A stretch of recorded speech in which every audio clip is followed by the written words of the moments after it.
العالمين،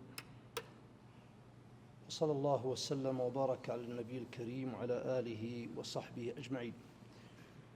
أيها الأحبة، فتن أعاذنا الله وإياكم من الفتن، وهي في هذا الزمان كثيرة قد أخبر عنها رسولنا صلى الله عليه وسلم، ونذكر ما تبقى من بعضها وليست كلها لأنها طويلة. قل أخواني،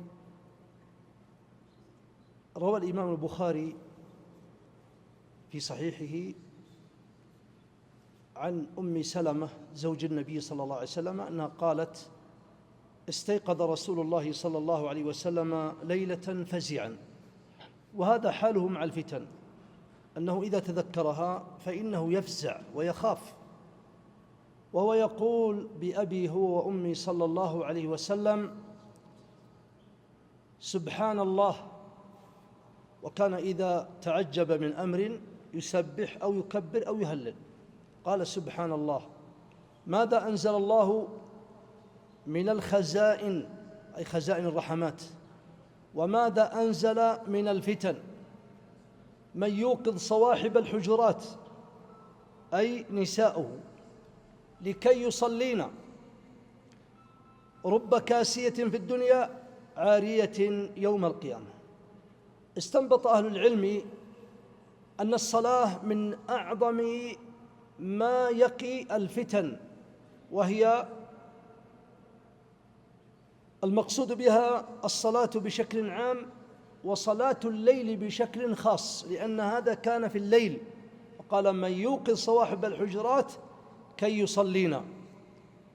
ولذلك أخبر صلى الله عليه وسلم في الصحيح أنه قال: عبادة في الهرج، أي في الفتن واختلاط الأمور، كهجرة إلي. وهذا أيضا من المخارج لهذه الفتن، عافانا الله وإياكم. وأما ما رواه البخاري ومسلم من حديث زينب بنت جحش رضي الله عنها، وهي أيضا زوجة أخرى لرسول الله صلى الله عليه وسلم، الأسدية، قالت: دخل علي رسول الله صلى الله عليه وسلم يوما فزعا، لاحظ، فزعا، يفزع عند الفتن، وهو يقول: لا إله إلا الله، ويل للعرب من شر قد اقترب، قد فتح اليوم من ردم يأجوج ومأجوج مثل هذه، وحلق بين إصبعيه، بين الإبهام والتي تليها، فقالت: يا رسول الله، أنهلك وفينا الصالحون؟ هذا خطر عظيم، أنهلك وفينا الصالحون، ولم تقل المصلحون.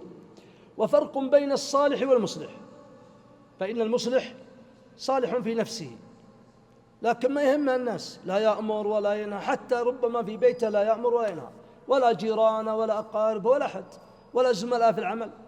يقول: يا أخي الناس كلهم عارف، إيش دخلني فيهم؟ لا ليتني في نفسي. هذا خطأ، هذا مصلح، هذا صالح. وأما المصلح فصالح في نفسه مصلح لغيره، واضح؟ ولذلك هؤلاء هم المصلحون، هم الذين ينجون عند نزول العقاب والعذاب. قال الله تعالى في سورة هود: وما كان ربك ليهلك القرى بظلم وأهلها مصلحون، وما قال صالحون. وقال تعالى في سورة الأعراف: فلما نسوا ما ذكروا به أنجينا الذين ينهون عن السوء. لاحظ، ما ذكر من ينجو أو من نجا إلا هؤلاء الذين ينهون عن السوء، وأخذنا الذين ظلموا بعذاب بئيس بما كانوا يفسقون. طيب،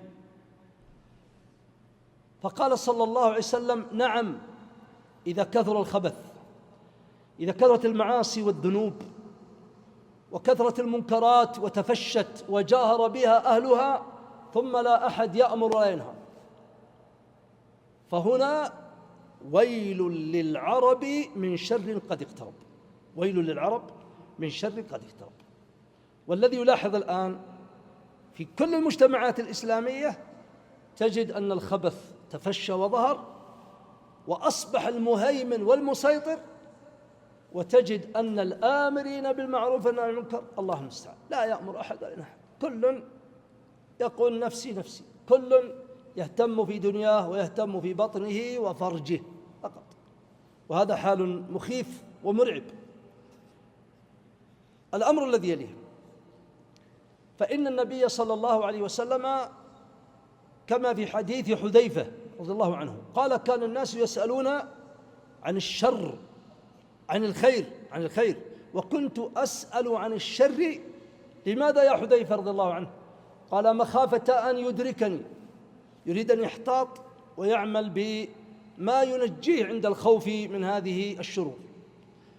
فقلت: يا رسول الله، إنا كنا في جاهلية وشر قبل الإسلام، فأتانا الله بهذا الخير بالإسلام، فهل بعد هذا الخير من شر؟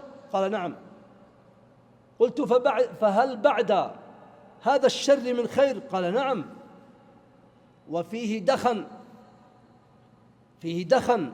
يعني لاحظ وأنت تنظر في منطقة، في مكان، تجد أن هناك شيء من الدخن يغبش الرؤية ليست واضحة. قال: نعم. قلت: وما دخنه؟ قال: رجال يستنون بغير سنتي ويهدون بغير هدي، تعرف منهم وتنكر، تعرف شيء من الدين وشيء لا، مستورد، تقليد، موالاة للغرب، موالاة للشرق، تفلت من بعض شرائع الدين، تعرف وتنكر. قلت: يا رسول الله، فهل بعد هذا الخير من شر؟ قال: نعم، دعاة على أبواب جهنم، من أجابهم إليها قذفوه فيها. قلت: من هم يا رسول الله؟ صفهم لنا. قال: من جلدتنا، من أنفسنا، من جلدتنا، ويتكلمون بألسنتنا، لو كانوا من غرب أو من شرق الناس يخافونهم، هذا كفار لا ما نسمع منهم، لكن إشكالية إذا كان من بني عمومتك، إذا كان من بلادك، من وطنك، عربي مثلك، مشكلة. وهؤلاء هم الذين يلبسون الآن على الناس، دعاة على أبواب جهنم. هل ظهر هذا الأمر؟ والله إنه ظهر، والله برأي العين نراه، والله نراه بأعين العين. دعاة الإلحاد موجودين، دعاة الإباحية، دعاة الديمقراطية المتفلتة، دعاة الحوار بين الأديان، دعاة التقارب بين الأديان، دعاة تحكيم القوانين الوضعية بدل الشريعة، دعاة المساواة بين الرجال والنساء على حد سواء، والشرع فصل بينهما وليس الذكر كالأنثى، هذه لا حقوق وذاك لا حقوق، يقولون لا، كلهم سواسية. دعاة على أبواب جهنم، من أجابهم إليها قذفوه فيها. قلت: يا رسول الله، ماذا ترى إن أدركني ذلك؟ يريد المخرج. قال صلى الله عليه وسلم: اعتزل تلك الفرق، أو قال: عليك بجماعة المسلمين وإمامهم. قلت: يا رسول الله، أرأيت أن لم يكن هناك جماعة ولا إمام مثل الأقليات الآن الغربية في الغرب والشرق؟ قال: فاعتزل تلك الفرق كلها، ولو أن تعض على أصل شجرة حتى يوافيك الموت. تمسك بالكتاب والسنة وعلى فهم السلف، انتبه، على فهم السلف. الآن هناك من يفسر الأمور والأدلة والله بغير تفسير السلف، بغير تفسير. انظر على سبيل المثال حاجة واحدة، الآن منتشر من دعاة الفتنة والشر والشرك، منتشر الآن في المقاطع كثير، يقولون يجوز التوسل بالصالحين، يجوز التوسل بالصالحين عند قبورهم، وتذبح لهم وتطوف حول القبر وتعكف عند القبر وتأخذ من تراب القبر وتستشفي به وتدعوه وتتوسل إليه. شرك أكبر، شرك واضح. طيب ما دليلكم؟ قالوا يقول الله تعالى في سورة المائدة: يا أيها الذين آمنوا اتقوا الله وابتغوا إليه الوسيلة. هذه الوسيلة، ولم يعلم أولئك أن الوسيلة تنقسم إلى قسمين: وسيلة شرعية ووسيلة بدعية شركية. فأما الوسيلة الشرعية فهو ما كان عليه النبي صلى الله عليه وسلم والصحابة، ولذلك أفضل من يتوسل به لو توسل بجسده وبقبره هو رسول الله صلى الله عليه وسلم، لو توسل به. ولم يثبت عن أحد من الصحابة أنه أتى إلى قبره بعدما مات ولا طاف ولا دعاه ولا توسل به، والصحابة أعلم الأمة، وأبو بكر من بعده وعمر وسادات الأولياء من الصحابة، وما أحد فعل معهم ذلك. ليش؟ لأنهم يعرفون أن الوسيلة الشرعية ليست هذا.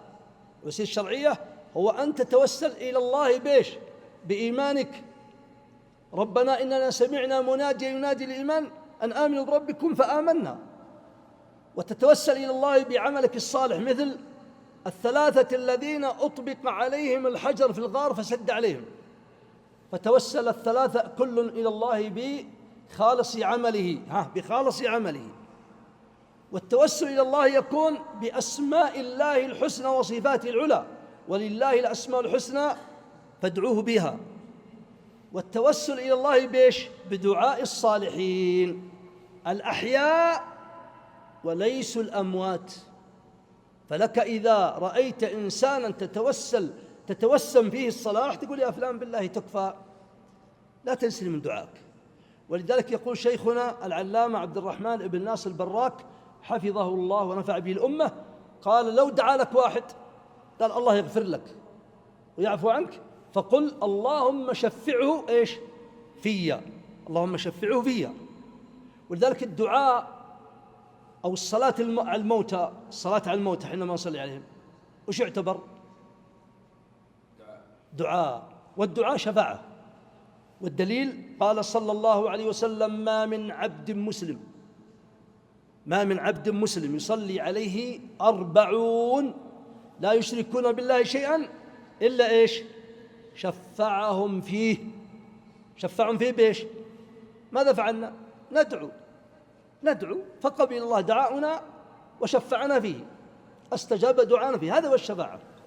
وأما الشفاعة الشركية فهو التوسل إلى الله بالموتى بإقامة الأضرحة والذبح لهم والطواف والدعاء لهم. هذا شرك. وأنا أتحدى من يأتيني بدليل من أولئك من الصحابة الأجلاء الكرام أن واحدا فعل، أو أن النبي صلى الله عليه وسلم أقر واحدا من هؤلاء على أن يفعل هذا. يستدلون بحديث أو بتوسل عمر إلى العباس لما استسقى بالصحابة بعد موت النبي صلى الله عليه وسلم في خلافة عمر، فقال: اللهم إنا كنا نتوسل إليك بيش؟ بنبيك، أي بدعاء نبيك. النبي صلى الله عليه وسلم الآن مات، قال: وإن الآن نتوسل إليك بيش؟ بعم نبيك. ثم قال: قم يا عباس فادع لنا، فدعا. هل توسل بذاته؟ لا. لو كان التوسل بذات العباس أو بجاهه أو بحقه أو بمكانته فالنبي صلى الله عليه وسلم بقي جاهه ومكانته وعلوه صلى الله عليه وسلم علو مكانته، فما كان ذهب الصحابة وعمر إلا إلى القبر وما فعلوا. طيب، لو كان التوسل بالذوات والفضل فإن عمر بإجماع الأمة أفضل من أفضل من العباس من عم النبي صلى الله عليه وسلم. إنما التوسل بإيش؟ بالدعاء. ولذلك في باب الاستسقاء يقول الفقهاء، قال: وللمسلمين في حال الاستسقاء أن يتوسلوا إلى الله بإيش؟ بدعاء الصالحين. يعني نحن يا هؤلاء نستسقي مثلا، فننظر إلى من نرى أنه إن شاء الله أعظمنا صلاحا وتقوى وقياما لليل وبعدا عن الذنوب، نقول: يا فلان بالله تكفى، يا أخي ادعنا، ادعي أن الله يسقينا، فيتقدم فيقول يا ربي اللهم اسقنا. هذا هو التوسل. أختم أيها الكرام بحديث عظيم، وهو حديث من؟ حديث عبد الله بن عمر، كما صحح بذلك الإمام الألباني رحمة الله عليه. يقول ابن عمر رضي الله تعالى عنهما: كنا جلوسا يوما عند رسول الله صلى الله عليه وسلم، قال فذكر الفتن فأكثر من ذكرها ولا بد أن نكثر من ذكرها ولا بد أن نحتاط لها. قال حتى ذكر فتنة الأحلاس، جمع حلس، وهو ما يوضع على الدابة يقيها. فقال رجل: يا رسول الله وما الأحلاس؟ قال: هي هرب وحرب. الهرب معروف، والحرب هو أن يسلب مال الرجل ويسلب أهله فيهرب في الأرض ولا شيء معه من قوة الفتن، عافانا الله وإياه. قال صلى الله عليه وسلم: ثم فتنة السراء دخنها من تحت رجل من أهل بيتي يزعم أنه مني وليس مني، إنما أوليائي المتقون. ثم يصطلح الناس على ورك على ضلع، وهذا كناية على أن هذا الرجل الناس يصطلحون عليه على أنه يملكون، يصير خليفة لهم، لكنه لا يصلح الملك. لماذا؟ لأن النبي صلى الله عليه وسلم شبهه بإيش؟